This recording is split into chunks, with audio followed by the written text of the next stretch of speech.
Former Japanese Prime Minister Shinzo Abe died this afternoon after he was shot during a rally speech earlier in the day in Nara prefecture in western Japan. The attack has shocked Japan and the world. Mr. Abe's death was confirmed by his Liberal Democratic Party officials about 6 hours after the attack took place at around 11:30 a.m. local time. He was then transported to Nara Medical University Hospital in critical condition, but doctors were unable to save him. Mr. Abe was Japan's longest-serving prime minister with 2 stints in office from 2006 to 2007 and 2012 to 2020. During both terms, he stepped down citing ill health, but he remained a dominant presence in Japanese politics. Japan correspondent Walter Sim joins us from Tokyo. Walter, Nara Medical University Hospital doctors have just given an update. What did they say about what happened from when Mr. Abe arrived at the hospital until his death? Well, doctors declared Mr. Abe dead at 5:03 p.m. Japan time, and this was about 5.5 hours after he was shot at a public rally in Nara at about 11:30 a.m. and just minutes after his wife Akie rushed from Tokyo halfway across the country to be by his side. Doctors at the hospital said that Mr. Abe was already in a state of cardiac arrest when he arrived at the hospital after he was ferried from the scene of the crime by helicopter. They found 2 wounds around the base of his front neck, of which 1 bullet was angled in such a way that it reached Mr. Abe's heart. With Mr. Abe having suffered a lot of blood loss, doctors tried for hours to resuscitate him via an open heart surgery. They tried blood transfusions of more than 100 units of blood, but ultimately, unfortunately, they failed to succeed. Do you know what Mr. Abe's funeral arrangements will be like? Well, news on that has not been yet decided, I think. But I do think that there will certainly be funeral preparations by the government and the Liberal Democratic Party, given that, Mr. Abe was such a well-regarded leader and such a strong statesman. While details of the funeral remain unclear, I think the immediate task for Prime Minister Kishida is to rally the LDP in time for the upper house election that is still going to take place on Sunday.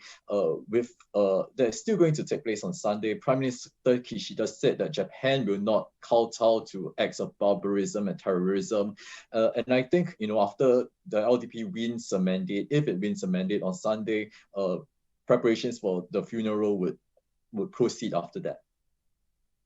Let's now talk about Mr. Abe's legacy, Walter. What will he be most remembered for?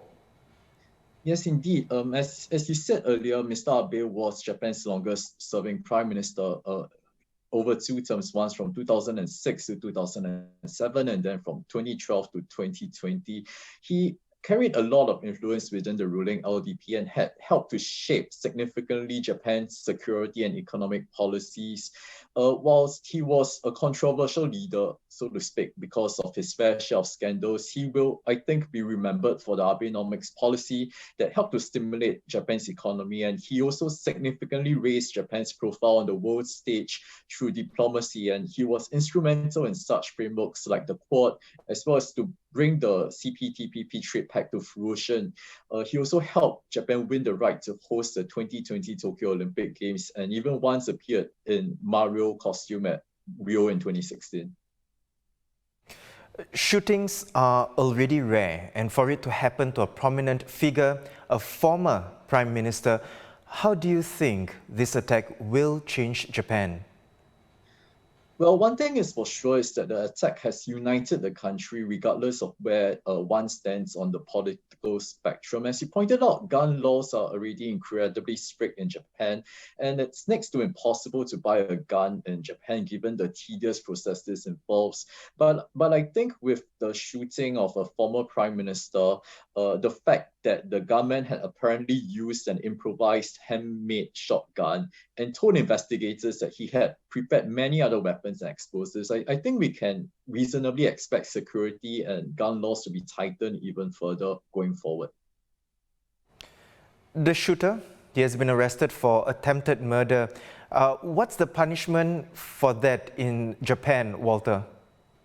Well, given that Mr. Abe has passed away, the shooter will most likely be charged for murder, and that carries the death penalty in Japan. Given the high-profile victim and how politically charged the murder is, I do think that the culprit will unlikely get away with anything lesser than that. Walter, thank you for the updates. Japan correspondent Walter Sim there in Tokyo. In a Facebook post, Singapore Prime Minister Lee Hsien Loong has offered his condolences to Mrs. Abe Aki, Mr. Abe's loved ones, and the people of Japan, calling the shooting a deeply shocking and distressing incident. Earlier, he wrote that Mr. Abe is a good friend of Singapore. Shinzo Abe, Japan's longest-serving Prime Minister, a leader who left his mark on Japanese politics, has died at the age of 67.